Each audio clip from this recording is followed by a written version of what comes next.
You're listening to the Luminary Room with 369 Lumineer.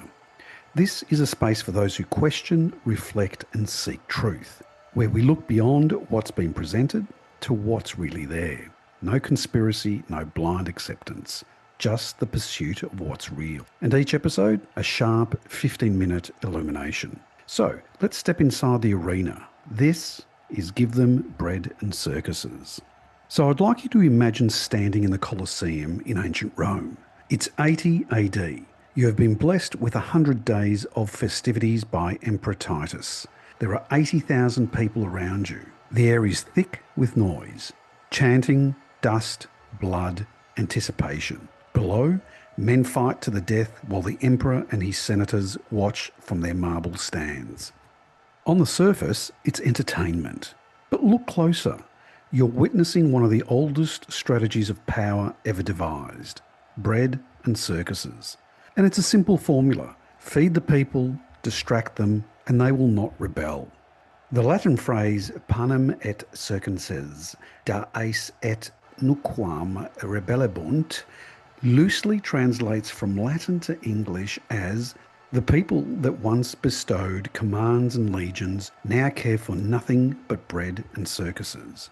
The phrase is attributed to Juvenal, where the main theme of his works in Satire 10 concerns the myriad objects of prayers that people unwisely address to the gods: wealth, power, beauty, children, long life. Juvenal argued that each of these is actually a false god, and is only good so long as other factors do not intervene. Juvenal was a Roman poet active in the late 1st and early 2nd century AD. In Latin, panem et circenses refers to the Roman practice of providing free food and entertainment to the populace as a means of distracting them from political issues and maintaining social order.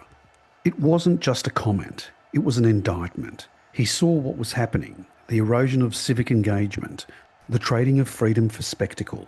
Rome was already struggling under political corruption, widening inequality and economic strain. The grain dole barely fed the populace. The Senate squabbled while emperors consolidated power, and social unrest simmered beneath the surface. Yet Romans remained captivated by the games, their attention absorbed by gladiators and chariot races, while the foundations of their society quietly decayed. The empire was rotting from within, but the people were too busy watching the games to notice.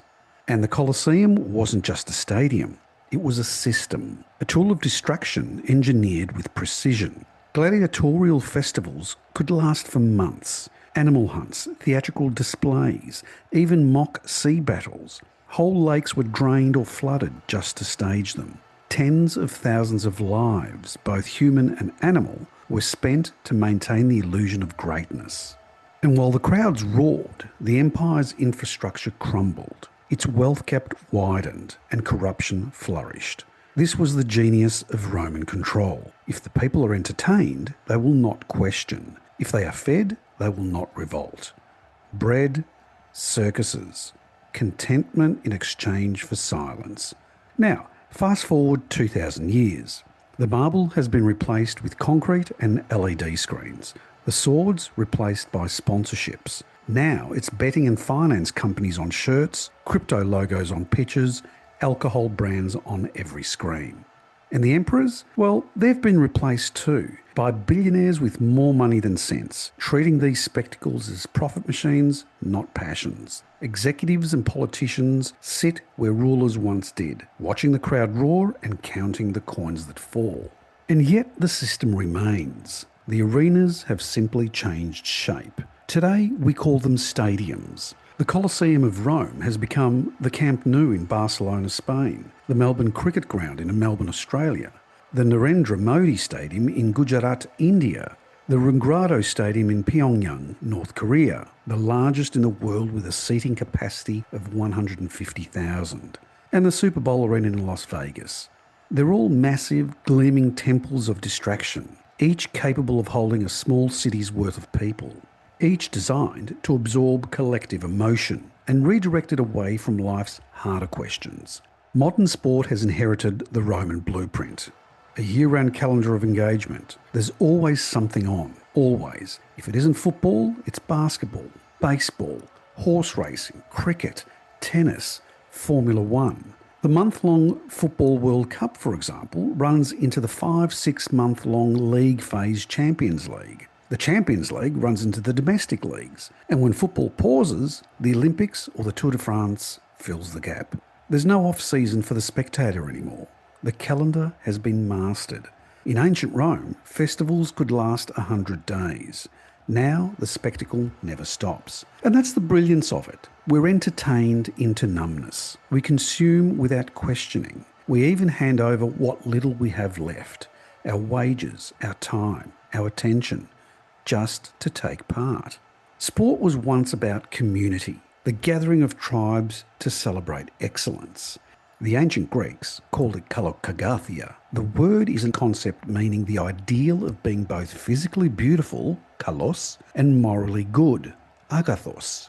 It represents a harmonious and complete individual who embodies physical excellence, moral virtue, and noble character. Historically, this ideal was associated with the well-roundedness of a gentleman, encompassing physical and military prowess, as well as intellect, virtue, and refined social conduct. In essence, the ideal of balance between body, mind, and spirit. The ancient Greeks believed strength without wisdom was hollow. That competition wasn't a war, but worship, a way to honour the human potential for grace, courage, and self-mastery. And from that belief was born the Olympic Games. Now, it's a global industry worth trillions. Players are brands, clubs are corporations, fans are data points. A professional sports club today functions less like a team and more like a multinational conglomerate. Revenue streams, global markets, brand partnerships. The language of the boardroom now overshadows the language of the sport itself. And yet, fans keep watching. They buy the shirts, the memberships, the streaming subscriptions. They feed the machine that feeds them entertainment.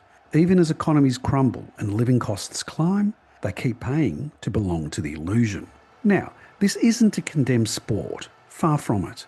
It's to ask what it has become. Let's take English Premier League's Tottenham Hotspur. Financially one of the most successful clubs in the world, yet trophies? Few. Their stadium is a marvel of modern architecture, but its real triumph is profit, not silverware. Contrast that with Real Madrid.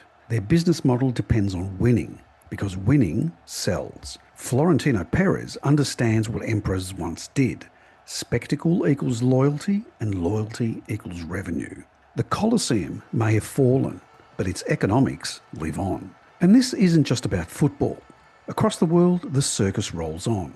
In the United States, the NFL is a religion. The Super Bowl, a cultural phenomenon. Millions watch, billions spent. But while eyes are fixed on halftime shows and commercials, America faces deep crises.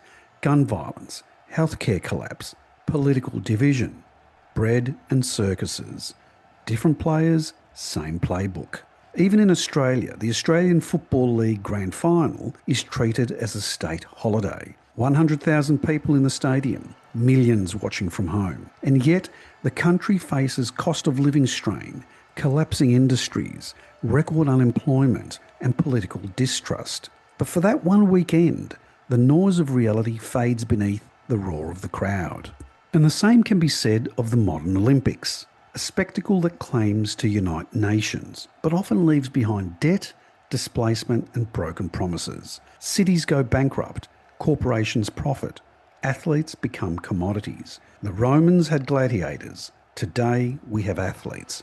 Different tools, same function. Today's gladiator is faster, stronger, richer, an entertainer, but equally disposable. Their value is measured in minutes, metrics, and merchandise. And I'll use football or soccer as an example again, because it's the most glaringly obvious offender. In the modern game, we've seen a shift from artistry to athleticism, from elegance to endurance. The creative poets of the game like Zidane, Maldini, Pirlo, Bergkamp have given way to the gladiators of the modern age. Ronaldo, Messi, Mbappe, Haaland. Physical marvels engineered for dominance. It's not good or bad, it's evolution. But we must ask, when did sport stop being beautiful and start being efficient? When did play become product? When did joy turn into data? When did victory stop meaning something real and start meaning revenue? And that brings us to the heart of it. Sport has become a global mirror.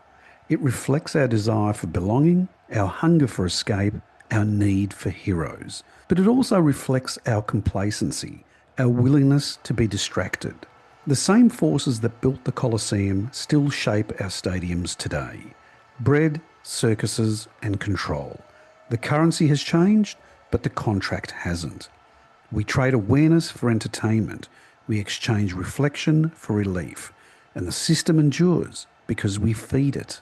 Perhaps that's why Juvenal's words still echo across millennia. They weren't just about Rome. They were about us. We too live in a world of distraction, infinite screens, endless content, a constant supply of modern circuses designed to keep us watching. The question is not whether we enjoy them, but whether they own us. Are we spectators or participants in our own distraction? When the game ends and the lights fade, what remains? Because modern sport, for all its artistry and unity, is an illusion, a theatre of control wrapped in beauty. And like all illusions, its power depends on our attention. The Romans gave their people bread and circuses. We have our own version now. Faster, cleaner, digital, global. But the principle remains the same. If we're full and entertained, we're less likely to ask the hard questions, less likely to challenge power, less likely to look beyond the arena. While spectators cheer, there has been unimaginable genocide in Gaza. In Congo, millions have been displaced while rebel groups commit genocide. The ongoing violence and repression in Myanmar. Youth-led protests in Nepal which have toppled a government mired in corruption and censorship. These are not distant headlines. They are the realities unfolding while we remain distracted. That's the choice every generation must face. To feed the art or feed the illusion. Sport is no longer just a game. It's a mirror. It reflects what we worship, how we spend, what we believe strength and beauty look like. So next time you stand in a stadium or watch an athlete on a screen, ask yourself this: who's really performing? Them or us? Modern sport is both art and illusion. One uplifts, the other consumes. And the choice of which we feed will decide what survives. The illusion only works when we keep cheering. If you found this illumination session thought-provoking or even a little confronting, then it's done its job. Subscribe, like and share it, because every listener helps bring more light to these conversations.